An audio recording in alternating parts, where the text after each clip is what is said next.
Yes, thank you once again for staying with us as we were waiting for our colleagues to join. My name is Nelson from KNH Research, and today we are glad to be hosting a session on abdominal pain. And this particular session will be focusing on targeting the source and effective spasm control in abdominal pain. Our speaker for today is Dr. Sajni Pabari.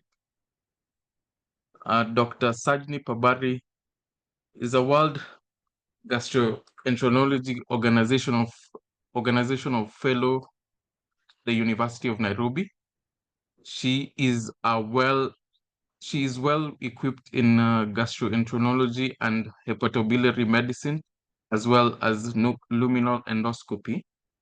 Having completed her master's degree in 2022, she comes with 10 years of experience in both the private and public sectors, and she's passionate about medicine and strongly believes in patient-centered care. So, Dr. Pabari, you're very much welcome to this platform for the talk. Yes, we can see your video.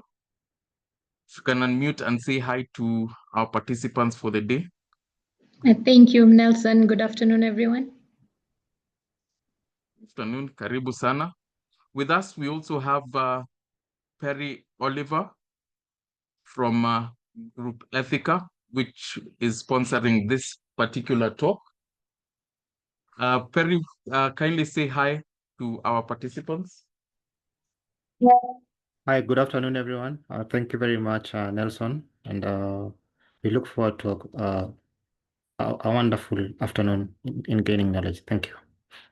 All right, thank you. Now, Dr. Sajni, I'd like to welcome you. The floor is yours. You can share your slide and start your talk.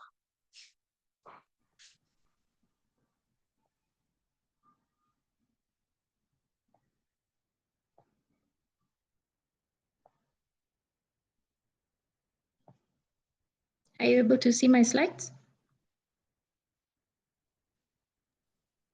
Yes, we can. You can proceed. Okay. Good afternoon, everyone. Thank you, Nelson, for the kind introduction. So today we're going to be looking at abdominal spasms, the mechanisms, how to evaluate and manage the same.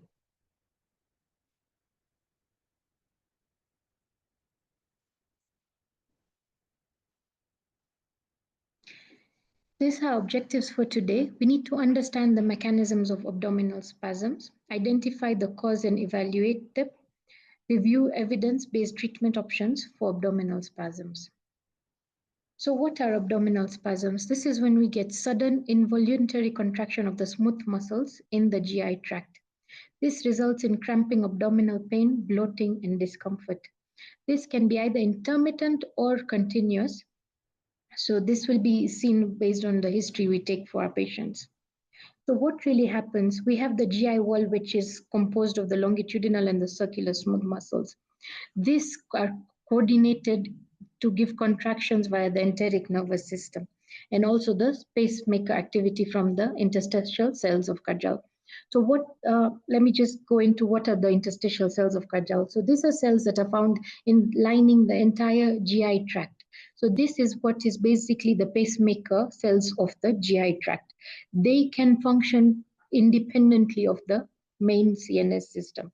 So this is what causes the contraction and relaxation of the entire GI tract alone or in connection with the parasympathetic and sympathetic system, so as to allow adequate movement of undigested and digested food through the GI system. This is a diagram to just basically say what we've just discussed. So there is the extrinsic, which is the brainstem and the spinal cord, coming in with their parasympathetic and sympathetic. Then we have the intrinsic, which is in the cells of Kajal that we discussed. In the muscularis externa, we have the myenteric plexus and the submucosa, which has the Meissner's plexus. All this play a role in controlling the neuronal GI motility. When we have parasympathetic stimulation, you get a contraction of the GI muscles. When you have a sympathetic, you get relaxation. There are also neurotransmitters involved in the motility, such as acetylcholine, serotonin, nitric oxide, and substance P. What happens when we get an abdominal spasm? So anytime we have a symptom that is not normal, it means there's a dysregulation at several levels of the GI tract. So either they can be hyperstimulation of the cholinergic nerves or altered serotonin or other hormonal signaling. They can also be visceral hypersensitivity, and there's increased calcium influx into the smooth muscle, causing hypercontraction. So this can be because of either functional. When we say functional, it means there's no discernible organic cause. So you don't have a physical entity that is causing obstruction or pain. So these are your IBS, your dyspepsia. IBS meaning irritable bowel syndrome. Organic means that there is something discernible. So either it's an infection, some sort of obstruction or ischemia. There is also referred pain. This can be either from renal, biliary, cardiac. Some patients even complain of what they think is abdominal spasm when it's just a rib pain in reality.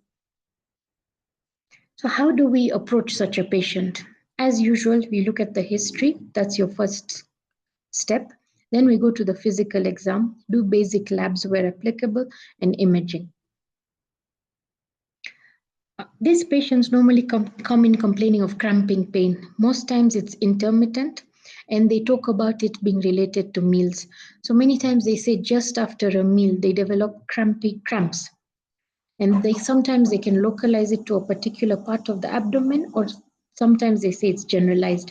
They also complain of this being related to stress.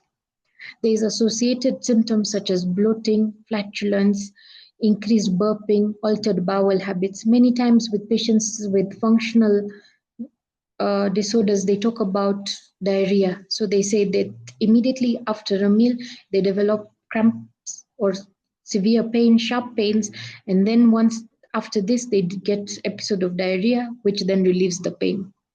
In functional disorders, nocturnal pain is uncommon. If we're not looking at functional and we're looking at secondary causes, we get some clues from the history.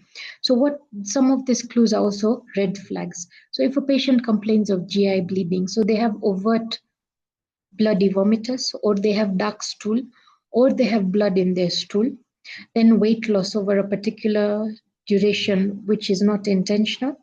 They won't complain of anemia, but they have symptoms of anemia, so easy fatigability, palpitations. They have persistent vomiting. Vomiting is not a common thing for functional disorders. They normally have this when there's a secondary etiology. Fever, an obvious abdominal mass, and if they complain of nocturnal pain. Nocturnal pain means pain that awakens a patient from deep sleep. Physical examination for such patients, we have to do the routine inspection, palpation, percussion, and auscultation. What are we looking for? So you're looking for clues of secondary causes. So is there any obvious masses? Is there any particular points of tenderness that they can point out? Percussion, the same, we're looking for any masses. Auscultation for any bruise to tell you that there's a stenosis or there is aneurysm of some sort. Investigations, depending on your history and physical exam, you may have to do basic labs just to rule out that you don't have any secondary causes. Basics can get from a full hemogram to just looking at making sure the liver, the pancreas is okay, or it can get as complex as having to do an MRI if a secondary cause is suspected. So a differential diagnosis are what we've discussed. So functional, again, we're talking about irritable bowel syndromes, dyspepsia. Inflammatory causes, patients have infections, or they can have as part of an autoimmune disorder where they develop abdominal spasms. Neoplastic can be any GI malignancy, pancreas, the liver, the stomach itself, esophageal. Infectious, you can have acute gastroenteritis or chronic infections such as abdominal TB. Ischemic causes such as mesenteric ischemia can also lead to abdominal spasms. So how are we supposed to approach these patients in terms of treatment? As usual, the first thing we need to do is address the underlying cause. If we treat symptomatically alone and any of the secondary causes that we've discussed is not treated, then the symptom may differ for a bit, but then the patient will come back complaining of the same problem. So we need to address the underlying cause and treat where possible. Then we go ahead for symptomatic relief. So we have a various array of antispasmodics. There is also conditions, especially the functional disorders, where lifestyle and dietary modification are recommended. Pharmacologic treatment. So what is our target when we're giving medications for such patients? So this is treatment for the spasm. A specific treatment for the underlying cause will depend on each underlying cause. So target for the spasm is to relax the smooth muscle, reduce the pain, and normalize motility. We have several classes of pharmacologic approaches. There's antispasmodics, the smooth muscle relaxants, and the neuromodulators. Under our as antispasmodic agents, we have the most commonly used hyoscine butyl bromide. This is an antimuscarinic agent, so it blocks acetylcholine. Remember initially we had said that there is role of acetylcholine in terms of the gut motility. So if we block this with the antimuscarinic effect, then we normalize the motility. Then we have mebeverine, which is a direct smooth muscle relaxant. This works to relax the smooth muscles in the GI tract. And then there's dicyclomine, which is also an anticholinergic, and it relieves cramping. Other agents are CCBs. They reduce the calcium influx, where we said that the one of the points in our pathophysiology for the spasm was increased calcium. So if there is blockage of the calcium influx, this reduces the contractility and hence blocking the spasm. Peppermint oil has also been studied, where it also gives a calcium antagonist effect. It's a natural remedy. There are also TCAs, tricyclic antidepressants, which modulate the visceral hypersensitivity. So if we were to compare these treatments for abdominal spasms, we have the hyoscine butyl bromide, which is an antimuscarinic as discussed. So the level of evidence for this is moderate because it's mixed in acute settings where there's not much response for cases like acute gastroenteritis. So it's useful for functional crampy pain, and the evidence varies by indication, but it has good tolerability. The next one we discussed was mebeverine, which is a direct smooth muscle relaxant. It also has moderate level of evidence. It's preferred in some regions and used for IBS-related cramps with good tolerability. Dicyclomine has also got moderate level of evidence. It's effective, but the anticholinergic side effects are significant, especially in the elderly, so we have to be careful for that. Peppermint oil has a moderate level of evidence. It does support, its use is supported in IBS pain and is often well tolerated. TCAs such as amitriptyline are used for neuromodulation. It has a high level of evidence. It's not specifically an antispasmodic, but when we think that it is visceral hypersensitivity that is causing this, they are particularly useful. Calcium channel blockers such as nifedipine have limited or rather mixed evidence. They're used sometimes, but are not as strong as antispasmodics or peppermint. Then we have the non-steroidal anti-inflammatory drugs or opioids. These are analgesics, so they don't quite work for the spasm. They depending on the indication, they do work, and they work more for the acute severe pain, but they do not address the spasm mechanism. And the opioids, in fact, may worsen constipation and hence worsen the spasm. So if we look at one of the most commonly used antispasmodics, which is hyoscine, it's a muscarinic receptor antagonist. It inhibits the smooth muscle contraction. The good thing about it, it has minimal CNS penetration, hence the side effects seen are minimal.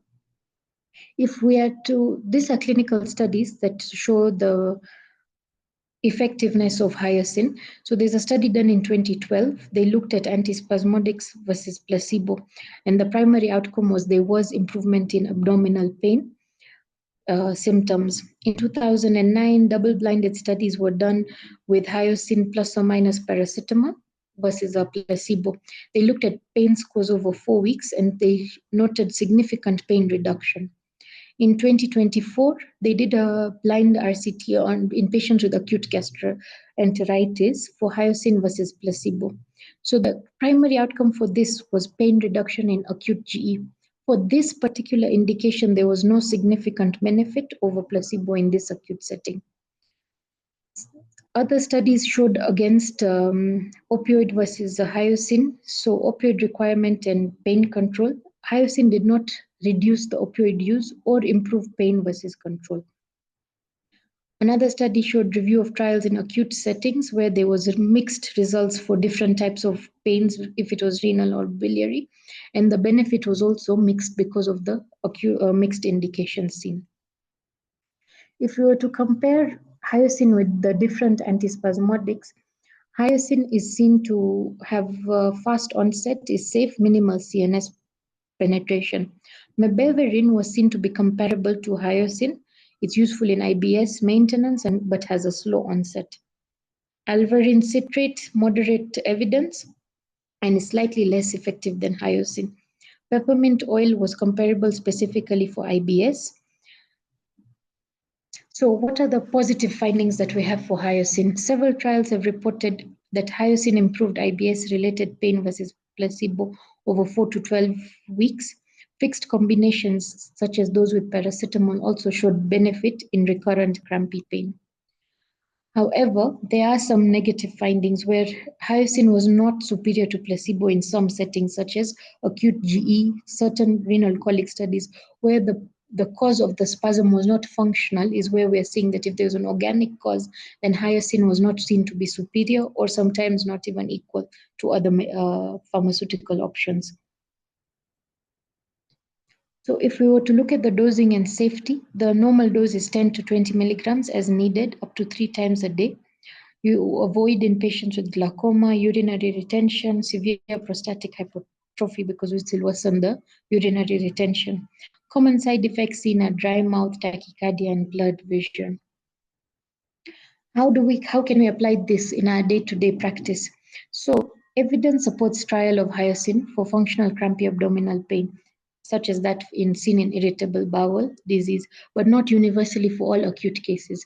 So every time a patient comes with you with pain in the stomach, but they also have secondary or what we call organic causes, it's not that we need to recommend or prescribe hyoscine for this patient.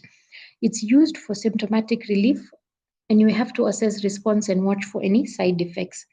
We can also consider mebeverine or peppermint oil for chronic cases, and also combine with diet and stress management.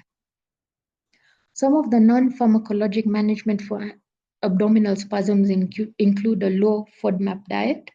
There's stress reduction and exercise, heat therapy, hydration, regular exercise as already mentioned, and there's also therapy for chronic tension, especially if the pain is considered to be neuropathic in origin.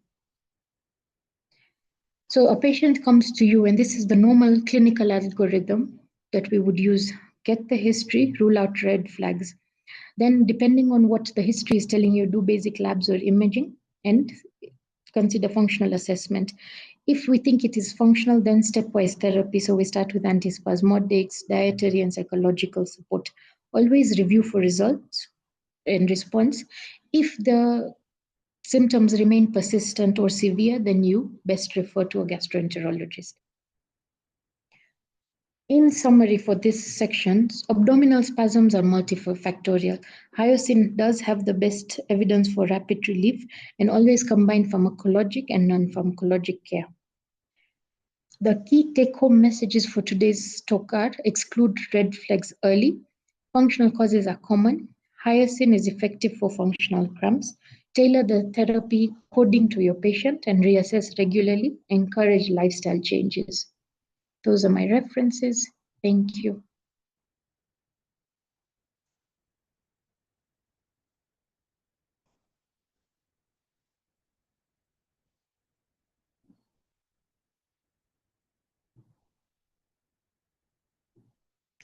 Mr. Nelson, I think you can take over from there.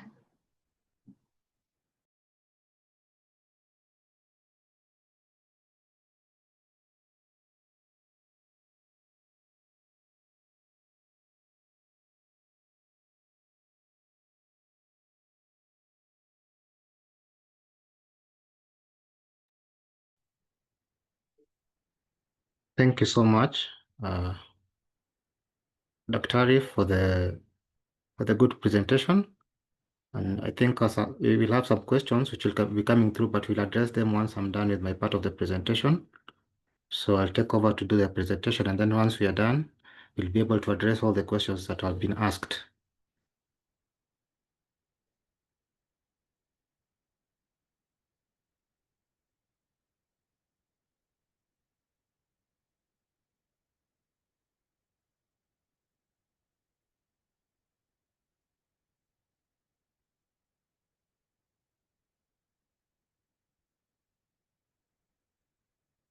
So on my side, I'll take you through the common causes of abdominal spasms, just picking up from where Dr. Pabari has taken us through.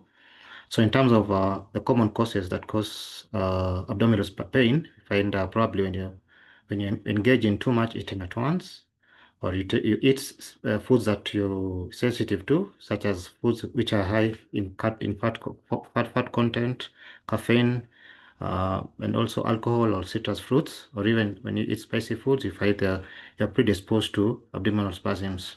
Thirdly, foods which are low in fiber, and probably if you have a hectic lifestyle that leaves you time to eat a good balanced diet, this can predispose you to abdominal spasms.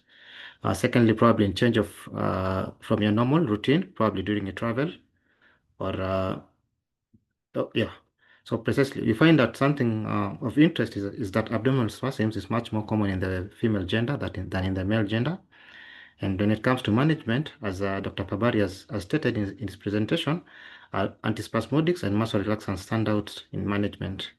And in essence, they all work they work towards relieving the spasms. So in management, with hyoscine N-butyl bromide buscopan, it acts by inhibiting the attachment of neurotransmitter acetylcholine to the receptors, hence stimulating relaxation of the smooth muscles of the GI smooth muscles. And of importance, as stated also according to the clinical studies, which Pabari has discussed, it provides a faster relief from abdominal spasms and acts for up to relief of up to 15 minutes. The relief has also checked in. It has a very favorable safety profile due to structure, which ensures that it's unable to cross the blood-brain barrier. So dependency-related side effects are not there with buscopan.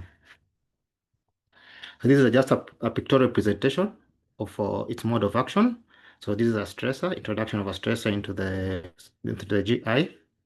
So it will act by inhibiting competitive inhibition of the receptor sites in the GI, so that the neurotransmitter acetylcholine does not attach to the walls, and hence by so doing you find there is a relief. So this is introduction of buscopan, so it will attach to the walls and inhibit the competitive inhibition of the neurotransmitter.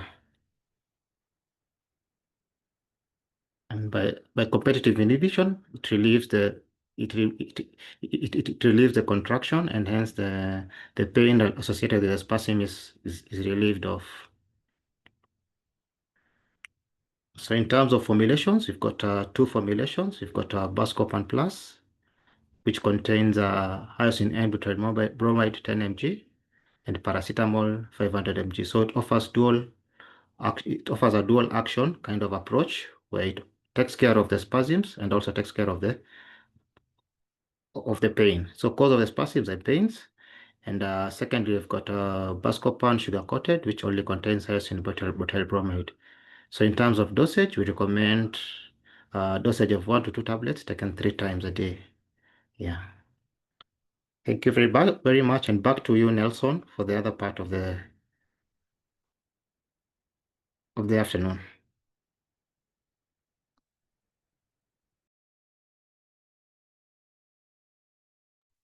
All right. Thank you, Perry, for taking us through. Also, thank you to Daktari for taking us through that comprehensive presentation on abdominal spasm pain management.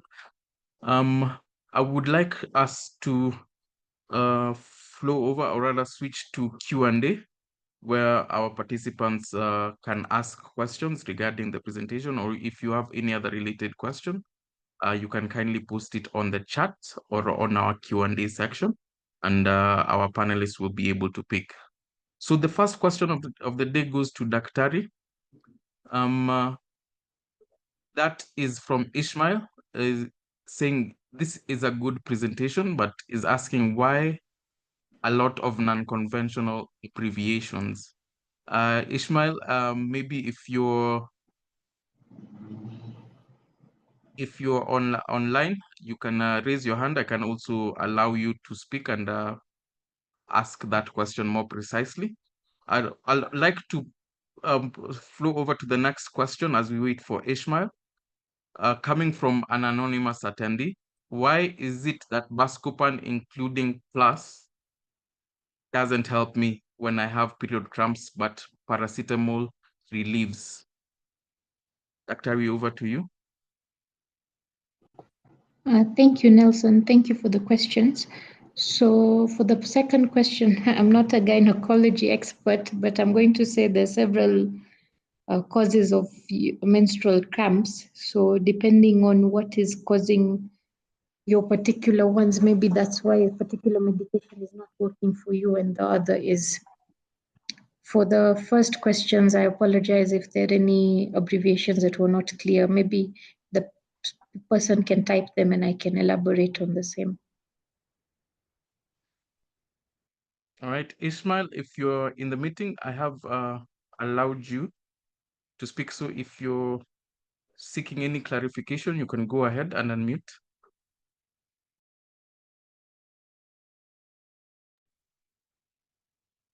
And now over to the next one. We have Julius Ojuang. Julius is saying if we could get a copy of the presentation. He joined the meeting a little bit too late. Julius, just to inform you that we are recording this presentation, this whole talk, and it will be uploaded to our YouTube page, which is at KNH Research.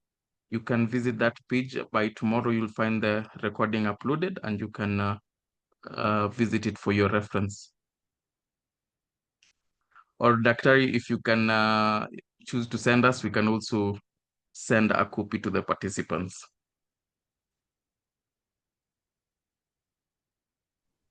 That's okay. All right. I can see we don't have any questions coming in. I'd like to encourage our participants for today. Keep your questions coming. You can, I can see Ishmael has unmuted. Ishmael, if you'd like to go ahead. Yeah, thank you very much. The presentation was so good. It's only that sometimes not everyone is familiar with the abbreviations, and in the process, we tend to lose track of what is now being talked about. Apart from that, I would like also to ask that the rumors are in the public that the use of Buscopan in menstrual pains finally end up with mothers having loose cervix when they come of age to give birth, and sometimes lead to miscarriages. I don't know whether they are myths or there can be facts to prove that. Thank you very much.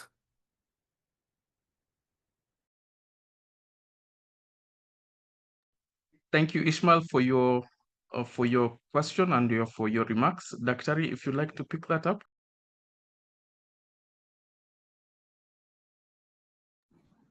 Yes, thank you, Nelson. Thank you, Ishmael. So again, the abbreviations were noted. And as for the gynecological questions, I'm no expert, but I don't believe I've seen any publications of the same. So until there is compelling evidence, I don't think then the rest may as well be rumors. I don't know if Perry, you can say something on behalf of Buscopan itself. Okay, as you've rightfully said, thank you Ishmael, very much for your question. And Dr. Sabari, as you've rightfully said, there's no compelling evidence in terms of that. However, you find because of its antispasmodic action, you find generally in gynecological practice, it's not encouraged for usage in the third trimester. Now it only depends on the physician. If he sees there's a need to, that's the only moment that he or she can use. But however, generally it's not encouraged. Yeah. Thank you, Perry. Moving over to the next question that we have, coming from John to Dr. Sajdi. Can you use HBB in cases of inflammatory bowel syndrome?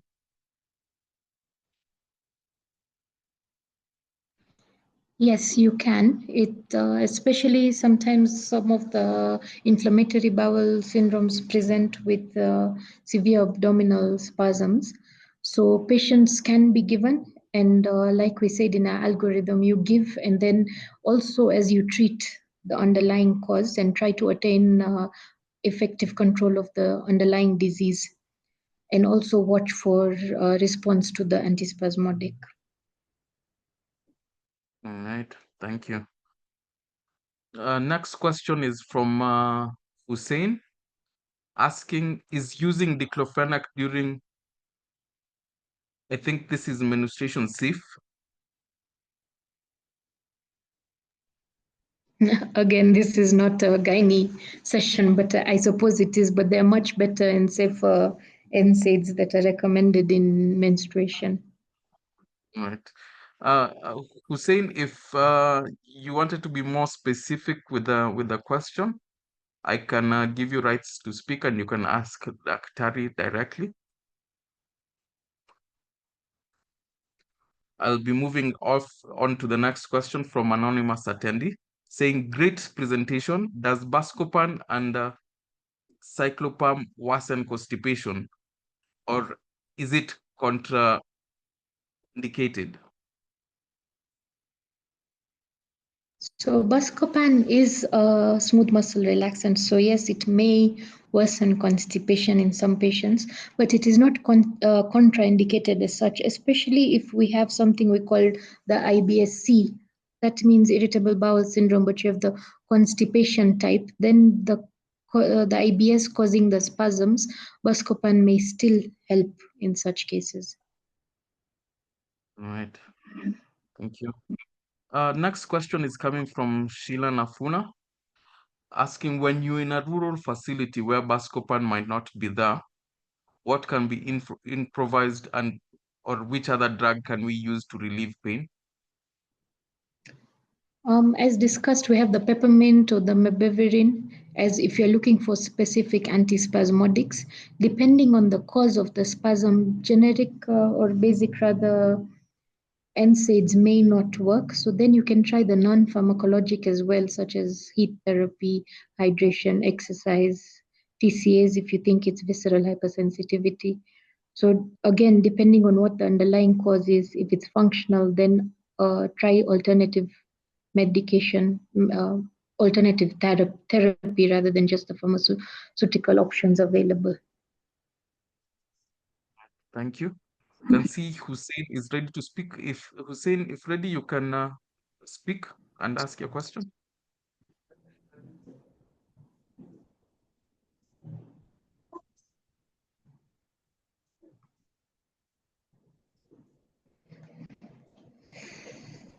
All right. I'll move on to the next question, which is to Perry. The formulation of Buscopan Plus gives you a big tablet, which for most clients find it difficult to swallow. The tablet for Buscopan only is smaller, thus increasing compliance. Are you able to make a small tablet for Buscopan Plus? Thanks for the concern. It's a concern which you can forward to our people and actually see if you can be able to do that. Yeah. Right. Thank you. Next question is coming from an anonymous attendee. Is there compelling evidence that branded Buscopan is more effective than the generics?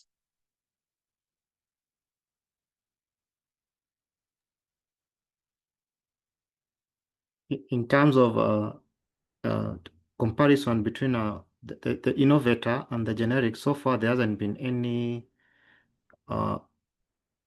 comparable analytical study between the two. So we'll be shy to actually state that it is or it isn't stronger than the generics. So we leave it at that. All right, It, thank you. yeah. Okay, the next question is to Dr. Sajni, coming from Dr. Thiongo. What is the alternative for patients who cannot take anticholinergics?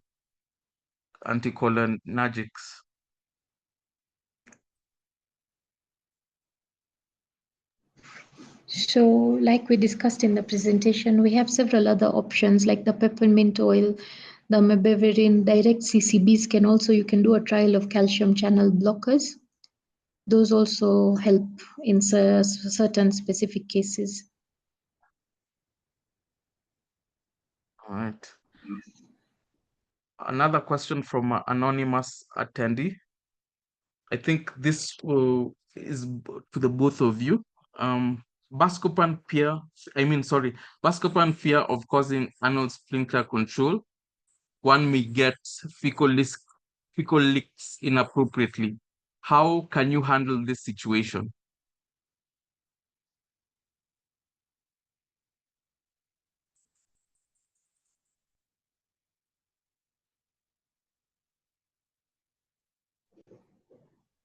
I have not actually heard of buscopan causing fecal leakage.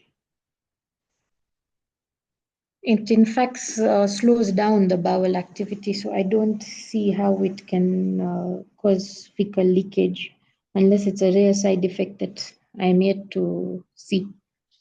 Perry maybe can weigh in on that one. Also from our end, you haven't gotten any cases it has caused fecal leakage so far. Yeah. All right. I guess I cannot see any more questions from the audience. If there's anyone who'd like to ask, you can raise your hand. You can also type in the chat or type in the Q&A and we'll be able to pick it up and answer you. We have one more that's just come in. Is kindly compare hyoscine and Perry. I'll ask for your assistance here.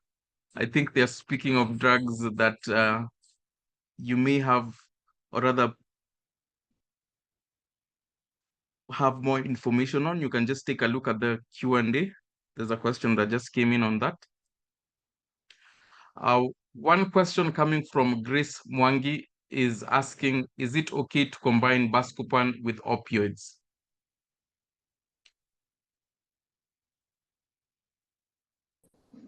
Yes, combination therapy is acceptable. Just look out for worsening of constipation in such cases then.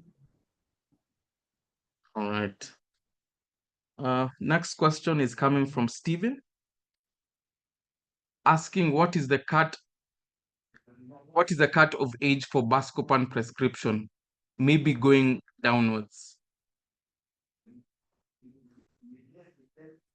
Okay, I'll take on that one. In terms of dosage, currently in our local setting, we only have the tablets. That is the plus and the plain one, the sugar-coated tablets. So the recommended age is from 6 years onwards, and dosage for 6 years is one to two twice a day, while for the adults is 1 to 2 3 times a day. Yeah. Okay, thank you. One more question on side effects is specifically to Perry. Is there a side effect of urinary retention in elderly male patients, or is it very common in elderly male patients? Have you experienced this? Is there any data to prove that? Yeah, one of the side effects of hyoscine is urinary retention. So it's a side effect, however, it's not so common, but it happens. Yes. All right. Coming from Janet, how do you manage complications, if any? For example, blood vision, as mentioned in the presentations. So you can first, so there are two approaches, either lower the dose depending on the benefit that you're seeing in your patient. If the benefit is significant, you can attempt to lower the dose and then see, but sometimes the better thing is to stop entirely and the side effects should wear off. All right. I have sent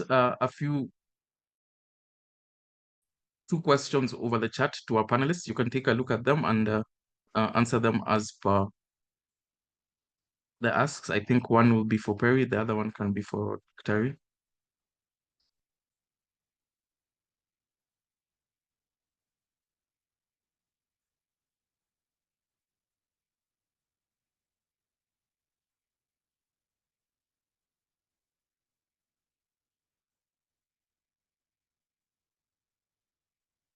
Perry, have you been able to see the questions I've sent over on the chat?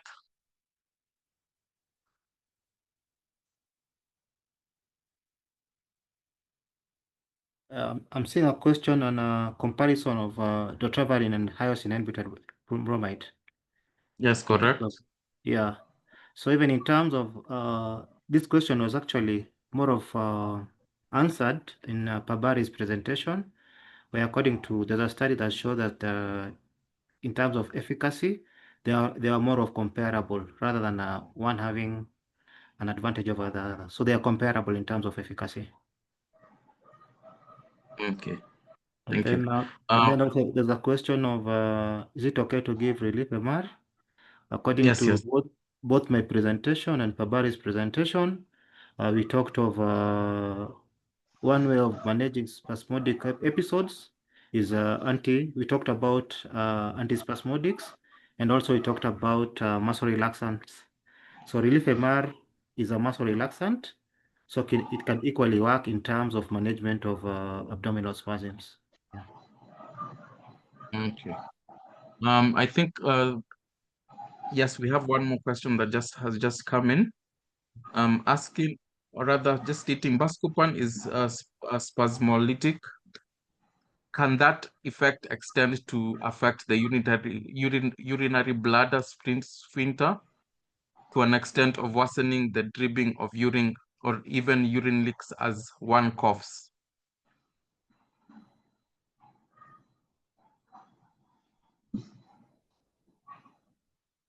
I can take that one, Nelson. So again, it's like the inner leakage. Buscopan works in the opposite way. It may cause urinary retention. That's why we don't even use it in patients with acute urinary retention or prostatic hypertrophy. Okay.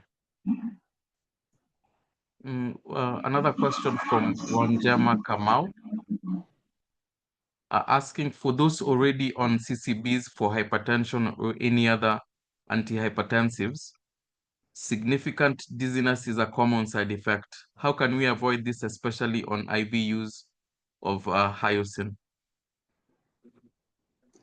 So you can start with the lower dose to start with, and then the dizziness, if it is already happening, then a fluid bolus may help in such patients.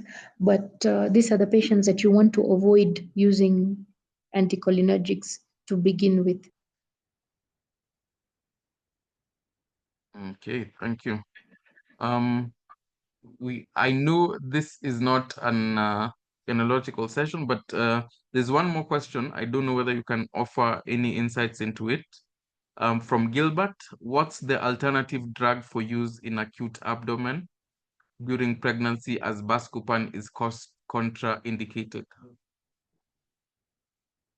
So it would depend on your cause for your acute abdomen. So depending on what your underlying cause is, because acute abdomen has several, even a perforation could be the cause.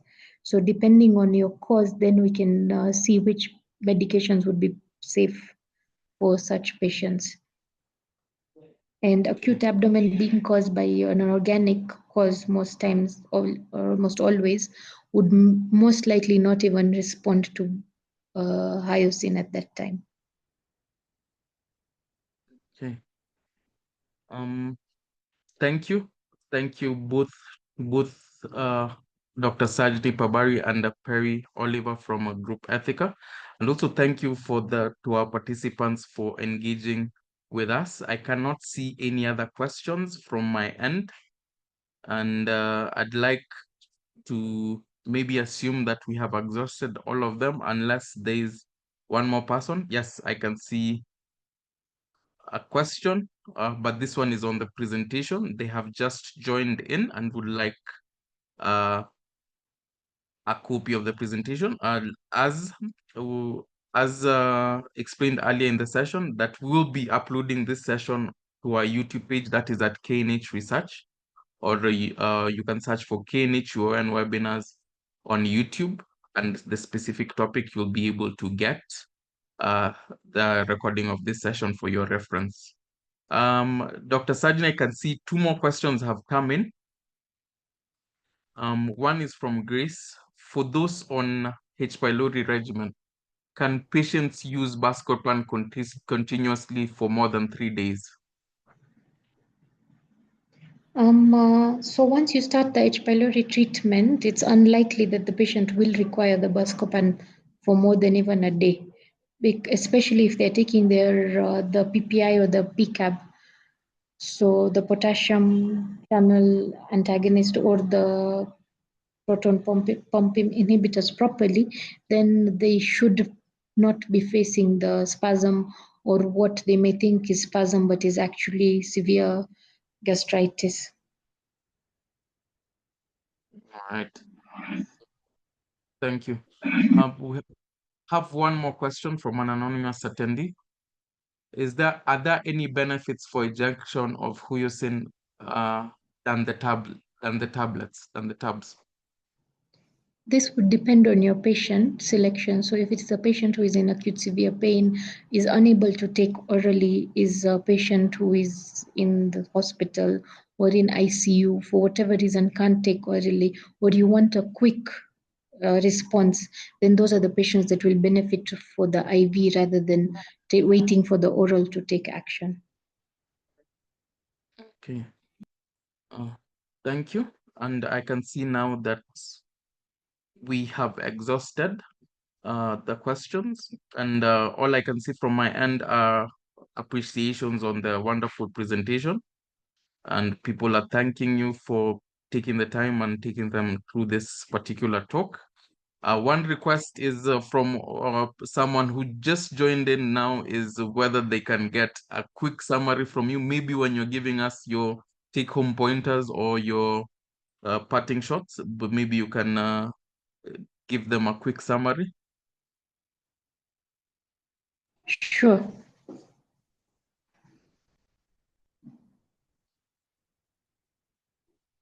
All right. More appreciations are coming in. We also appreciate our participants for the day for taking this time to join us for this particular talk on abdominal pain. So I would like to invite Perry, if there are any parting shots you'd like to give us before we close this webinar. Then we'll move over to Dr. Sajni. Thank you so much, Nelson, and Kenyatta National Hospital for this platform. And I highly appreciate each and everybody who took his time away from his day-to-day work to join us. Thank you very much, Dr. Pabari, for the knowledge that you've shared. And hopefully, as we go back to our work, let's implement the knowledge that we have. So the product we've discussed is Buscopan. So wherever you come across an indication where it's called for, don't hesitate, prescribe it. It's available everywhere. And thank you so much. All right. Thank you, Perry, as well. And also thank you to Group Ethica for coming in to support this very important talk. Over to you, Dr. Sajne. Thank you, Nelson. So I'll start by summarizing what we've just talked about, abdominal spasms.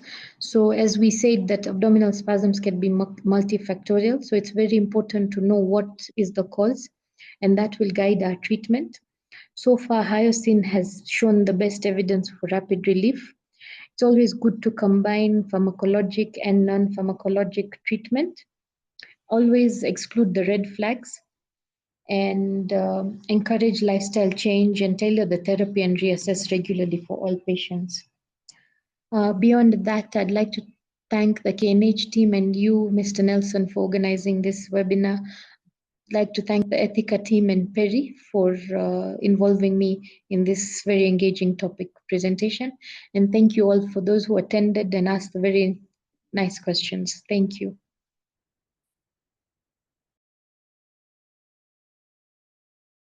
All right, thank you as well. You are always welcome back to this platform. Daktari and also Perry, you are always welcome back for another talk as we look to see what more other questions arise from this particular session. I would like now to switch gears and give more information on CPD points and the CPD points according to the different cadres that we do have. As per the information you receive in your emails, CPDs are awarded according to your regulatory body. Each regulatory body has instructions on the emails or rather on the reminders that you can follow. There's also a help, or rather, if you'd like assistance from our CPT support team, you can request by sending the emails to knh.webinar.knh.or.ke. That information is in your reminder emails. We'll be able to follow up. Please also note the timelines that are normally stated for those CPD points to be processed. And also when you are reaching out, just kindly make sure you have stated the particular session you're following up on to make it easier for the team to be able to assist you. Like mentioned, sorry, the presentation will be uploaded to YouTube. So those of us who missed the first part and joined in during the Q&A, you can always visit our YouTube page and check out the presentation and see what the talk covered. I'd like to take this moment to thank once again our speaker, Dr. Sajni Pabari, for making the time to give us this talk, and also for Perry from Group Ethica for coming in also to support us and also giving us more information on drugs to manage this condition. Thank you. Thank you, Nelson. Thank you. Thank you, I Nelson. can see there's, yeah, karibuni sana. I can see there's one more person asking for clarification on the email address. I would like to post it on the chat so that you can be able to get it and make any communication you will need to make regarding CPDs. So it's KNH webinar at knh.or.ke, and our support team will be able to assist you. Thank you once again for being with us up until now. We will be back tomorrow with a session by Nairobi City County. This is a session, or rather a pre-conference webinar. The conference will be taking place next week from 5th November, that is Wednesday, to 7th November, Friday. It will be at the Grand Argyle Hotel. You can check out all Nairobi City County pages for information on how to join. And this session will be focusing on research, is particularly clinical research, breaking silos with digital information, driving equitable and efficient clinical research in Africa. We will have a team of experts online to take you through this topic, and you can ask questions and just join to get to see what Nairobi County is doing to improve healthcare within Nairobi. Thank you once again for being with us. We look forward to seeing you tomorrow. Have a good, wonderful afternoon.